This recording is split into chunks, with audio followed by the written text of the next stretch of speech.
Bună ziua! Astăzi vom face construcție tipar spate pentru măsura 36. Pentru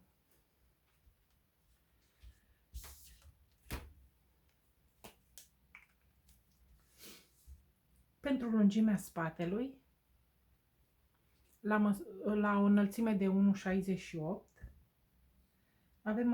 avem lungimea de 40. Detragem o linie dreaptă. Prelungim aceste capete într-o linie dreaptă.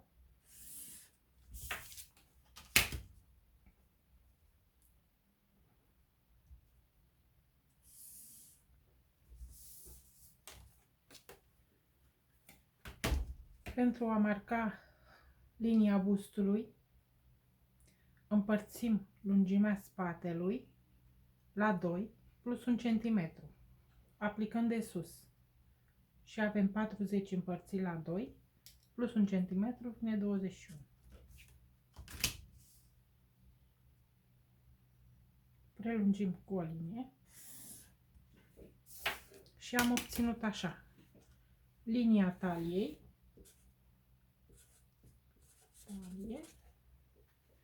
linia bustului, bust, și linia umăr.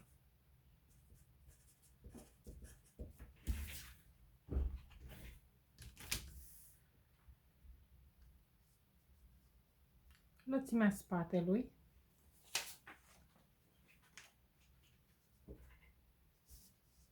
o avem de 16,5 la măsura 36. Circumferința bustului împărțit la 4 minus 1,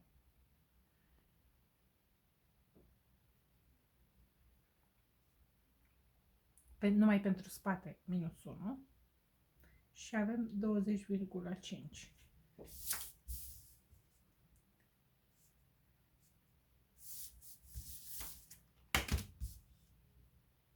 Deci avem 16,5. Mergem cu o linie în sus pentru lățimea spatelui.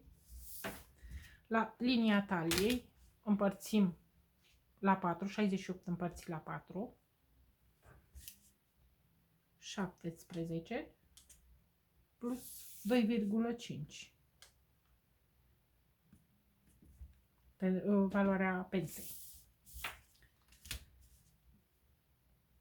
Unde punem pensa? Pensa o punem această dimensiune de 17 cm, o împărțim la 2 plus 1 cm. Aplicăm din mijlocul spatelui și ne dă 8 jumate plus 1, 9 jumate avem. 9 jumate, cum se mai vede aici. Aici. 9 jumate. Aici aplicăm 2 cm din valoarea pensei. Iar aici 0,5. Punem și aici 9 jumate, cât avem aici. Mergem cu 2 cm în jos. Punem punct. 2 și aici. Punem punct. Acum formăm pensa.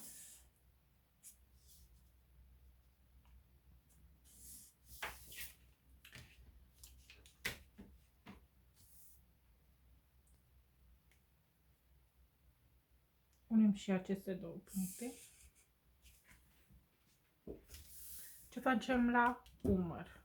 La umăr mergem 2 cm în jos.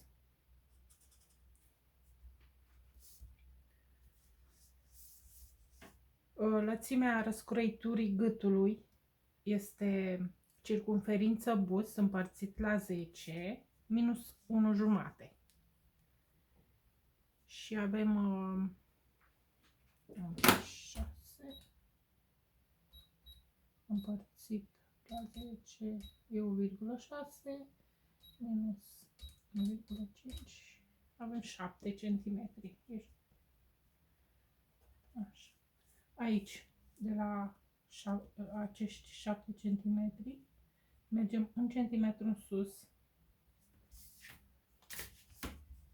unim umărul cu acest punct. La gât spate mergem 2 în jos de la linia de bază și facem forma spate-gât.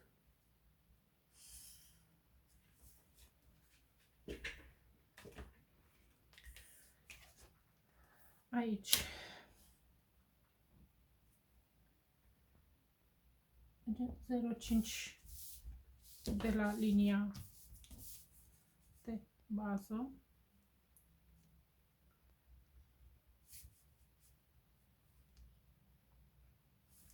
Și facem linia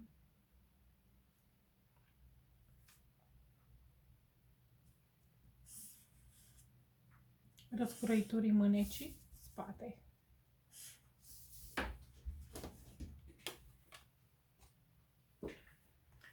Unim aceste două puncte.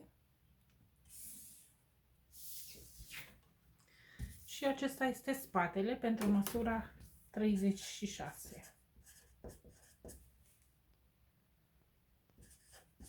Sau S.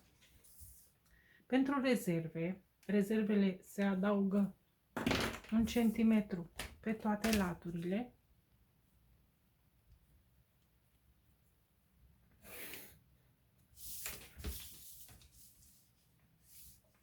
Aici avem un pic săltat, așa.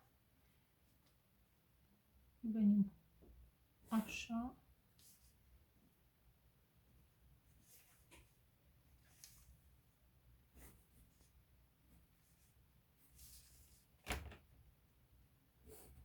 Deci 1 cm. Aici să ținem cont că am intrat 0,5 pentru acea curbură de la spate. La măsurile mai mari se ia și 1 cm.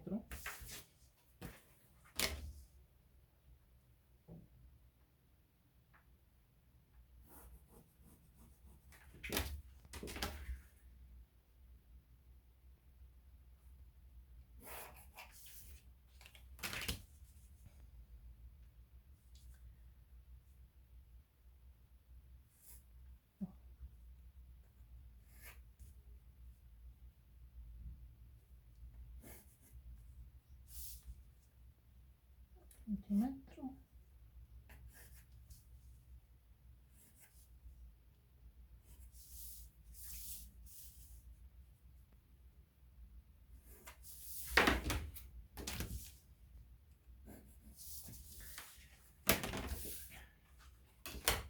Acesta este spatele nostru, măsura 36, pentru o înălțime de 1,68.